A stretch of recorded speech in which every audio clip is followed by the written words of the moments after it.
Thank you again for the invitation. Let me start right away. In the end of 2007, we had one of the greatest economic and financial crises breaking out since the early 1930s, or more precisely, since 1929. It was not a crisis that was characterized by a few people going broke or making entrepreneurial errors, but it was a crisis characterized by a great cluster of errors, by a huge number of people having made erroneous judgments. The symptoms of this crisis were large increases in the number of unemployment, losses of great fortunes, at least fortunes that appear to be big fortunes on paper, bankruptcies, insolvencies of many, many banks, delayed retirement for many people. People thought that they could retire in a year or two, now have to work for another 10 years before they reach this desired end. Reduced inheritances that people received. So what happened was basically an illusion of great wealth, of great fortunes.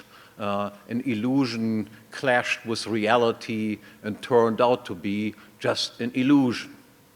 Now, who would we expect to have predicted this and possibly prevented something like this? And if we listen to the official propagandists in all countries, of course, the people who were responsible for making correct predictions and warning us and preventing these things from happening, that would have been allegedly, supposedly, the task of central banks, of finance ministers, and of all these super smart economists that appear day in and day out on TV and radio shows. And of course, all the famous macroeconomists teaching at the most famous universities in the world. The interesting thing, however, was none of these people that were supposed to know all of this actually had any idea what was coming and could have warned us or were able to prevent this, this crisis. Alan Greenspan had no idea that it was coming. At least we never heard any statement from him to this effect. His successor, Bernanke, was equally clueless, or as Randians would say, they showed blank out. Nobel Prize winners who received the Nobel Prize for studying cyclical movements, such as Robert Lucas and Edward Prescott, again, had no clue whatsoever, were completely taken by surprise. Also, leading economists in the Obama administration, like Lawrence Summer, had no idea what was coming. None of them made any correct prediction. Interesting to his credit, we have to say that Paul Krugman did admit that the mainstream profession of economists were completely taken by surprise and had no clue what was coming. But he himself, of course, also had no clue what was coming. At least he admitted what the situation was within the economics profession. The entire cluelessness of the economic profession has been nicely documented by two younger Austrian economists, by Mark Thornton on the one hand, and by Bob Murphy, who wrote a few articles where they just illustrated how little these famous economists knew about what was coming and how wrong they had been in their prediction. Chicago-type economists who lean towards the rational expectations view actually held the view that such a thing as major economic crisis cannot really happen. And if it does happen, it is just something that no one can possibly predict, almost as if it were an accident. For the Keynesian economists who admit that there is something like irrationality in human life, all of these things also were a complete surprise, and they use this now as a reason to do deeper studies into human irrationality in the hope that sometimes in the future we might figure out what causes these types of crises, but at the current moment nobody knows exactly why. Now you would think that if the mainstream economists had no idea what caused the crisis and were taken by complete surprise, that you would not ask them what to do to get out of this crisis. After all, they had no idea. Who would ask somebody for advice? What do we do now? If they just admit, you know, we had no idea what was coming. But this is exactly, of course, what happened.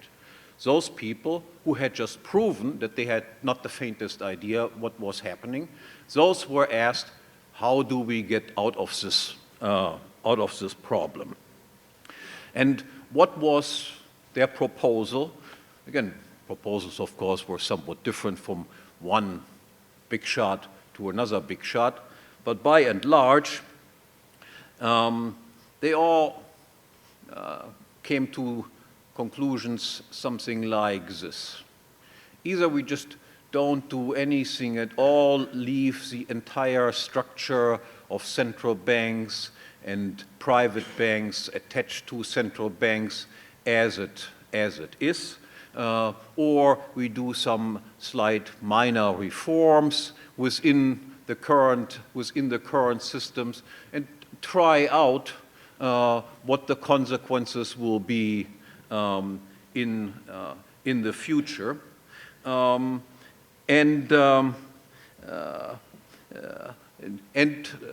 demanding for more research money so that next time around we might be a little bit smarter than we were before.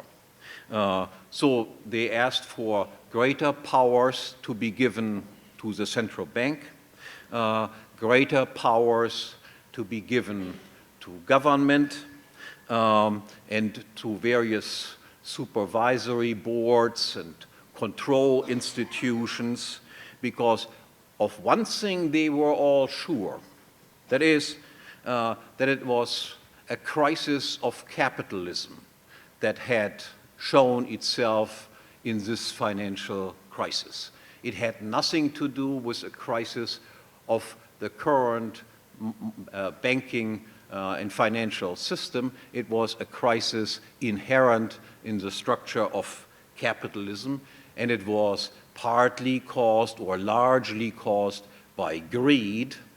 The state, in any case, was the big savior.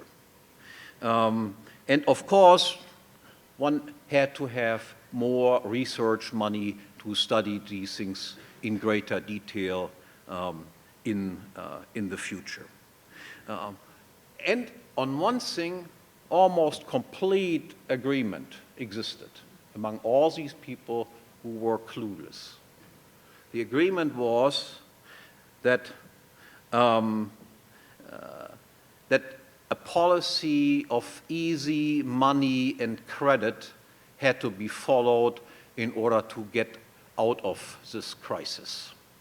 Now, it seems to be clear that if you make the proposal in order to get out of this crisis, we have to pursue a policy of easy money and easy credit, then implicitly you must admit that it is, of course, not easy money and easy credit that actually caused this crisis, because if you think that easy money and easy credit caused the crisis, then you obviously would not recommend that you pursue a policy of easy credit and easy money now to get out of it.